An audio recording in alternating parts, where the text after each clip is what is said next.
entonces el receso para que las partes prepararan sus alegaciones. Va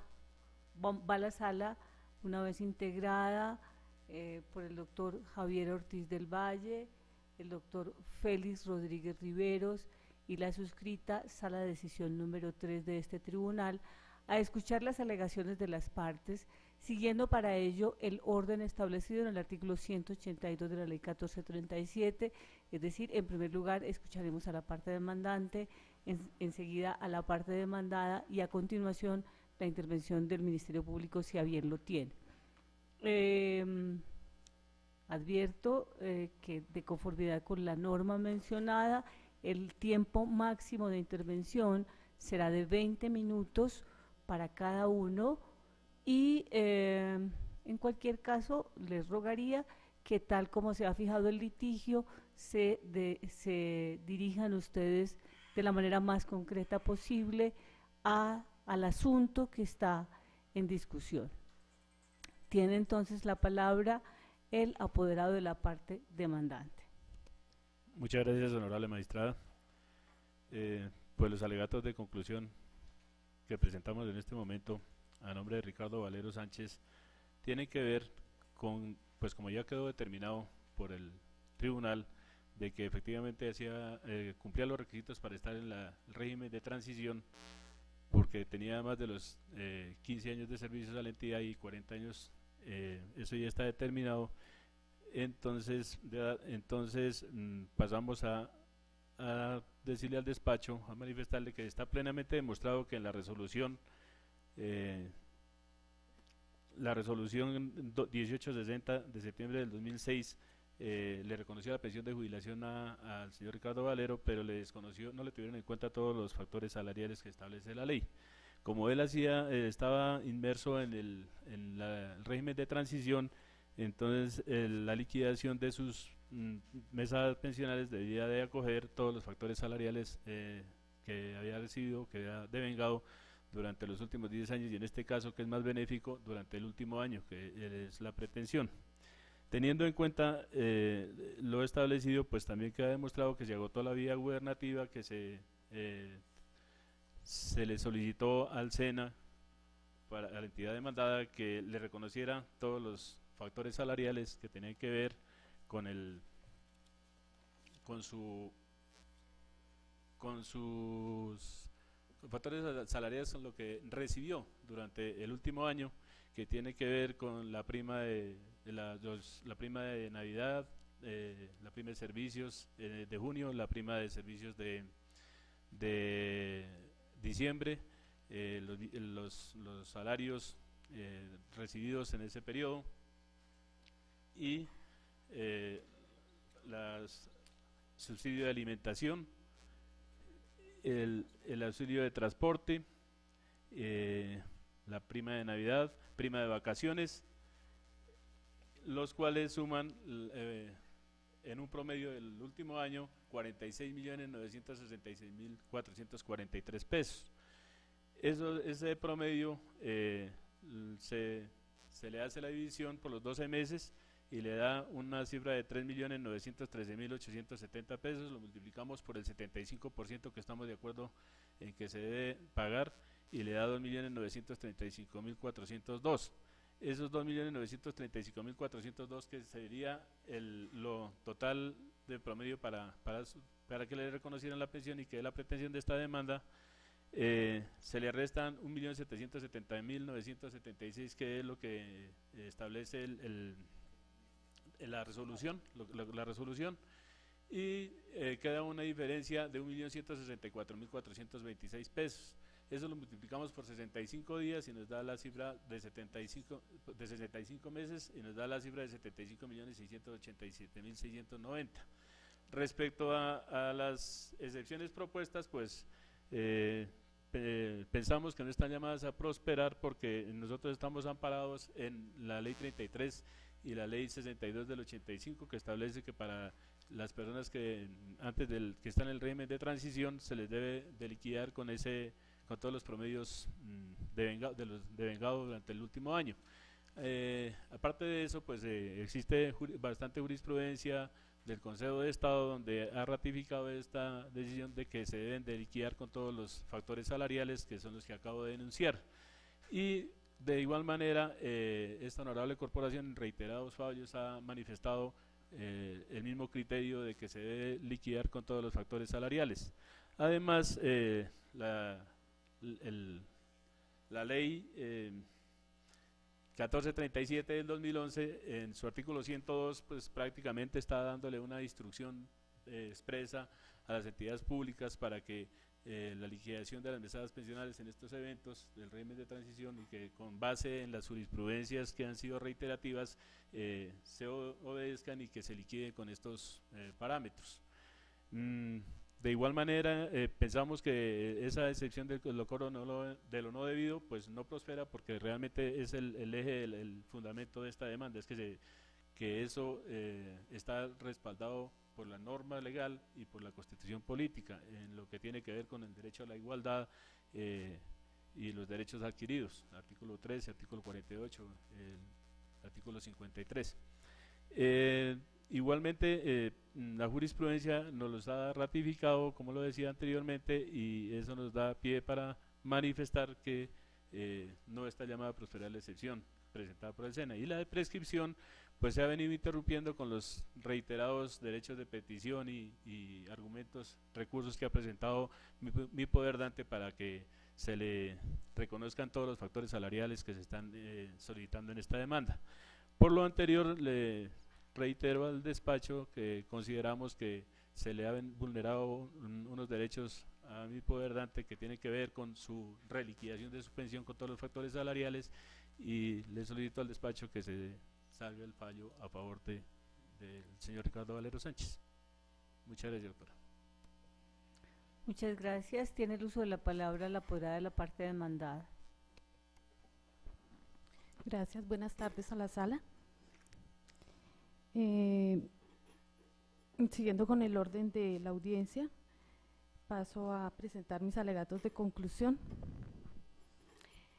El señor Valero Sánchez pretende, por conducto de esta vía, que se le reliquide su pensión de jubilación y sean tenidos en cuenta la totalidad de los factores salariales devengados por él durante el último año de servicios a la entidad, pero desconoce que su pensión ya fue reliquidada correctamente de conformidad con lo ordenado en los incisos 2 y 3 del artículo 36 de la Ley 100 del 93 y artículo 1 de la Ley 33 del 85, es decir, con el 75% del salario promedio que sirvió de base para sus aportes durante el último año de servicio. Este fue actualizado con el IPC certificado por el DANE, que fue la forma correcta como el SENA le bien reliquidó su pensión. No obstante, ante la negativa del SENA de acceder a sus pretensiones, el peticionario optó por iniciar ante esta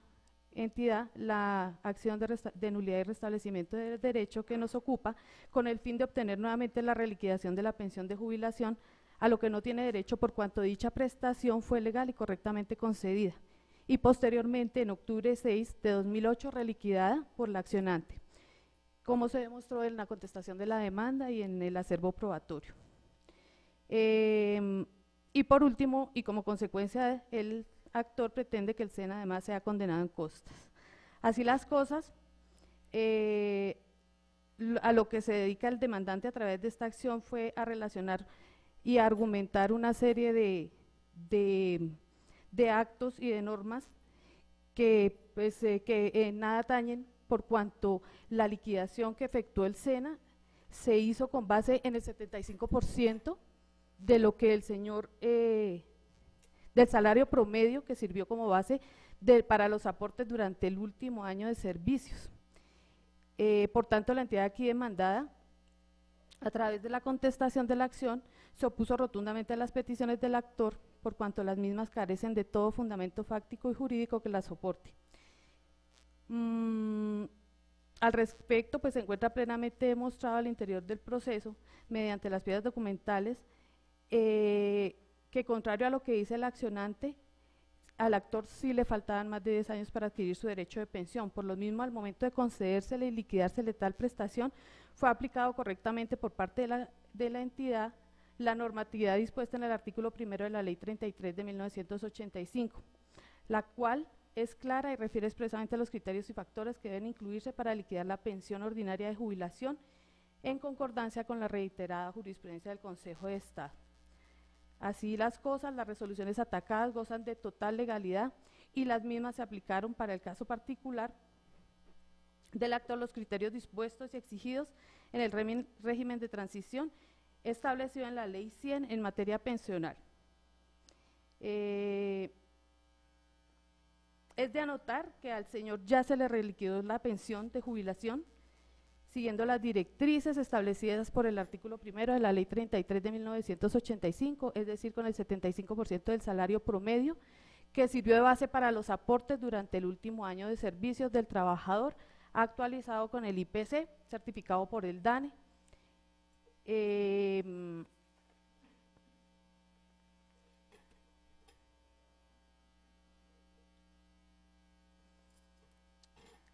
Así las cosas, pues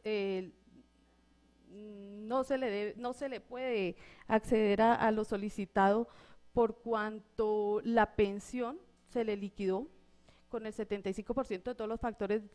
salariales devengados durante el último año, y este fue el salario promedio que sirvió de base para los aportes que se pagaron o que se le descontaron al señor durante el último año de servicios. Por tal razón, a la sala, con base en lo antes dicho, le solicito que sean tenidas en cuenta estas argumentaciones y consideraciones y se absuelva la entidad de todas las solicitudes que hace la parte demandante. De la misma manera, le solicito se declaren probadas las excepciones planteadas en la contestación de la demanda. Muchas gracias. El señor agente del Ministerio Público. Muy amable, honorable magistrada. Bueno, escuchadas ya las partes, fijado el litigio y existentes las pruebas suficientes y necesarias en el expediente, me permito solicitarle a la honorable sala que, teniendo en cuenta que sobre el particular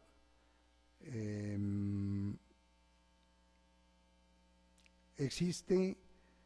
una sentencia de unificación proferida por el Honorable Consejo de Estado el 4 de agosto del 2010, cuyo magistrado ponente fue el doctor Alvarado, el doctor Víctor Hernando Alvarado, en el sentido de que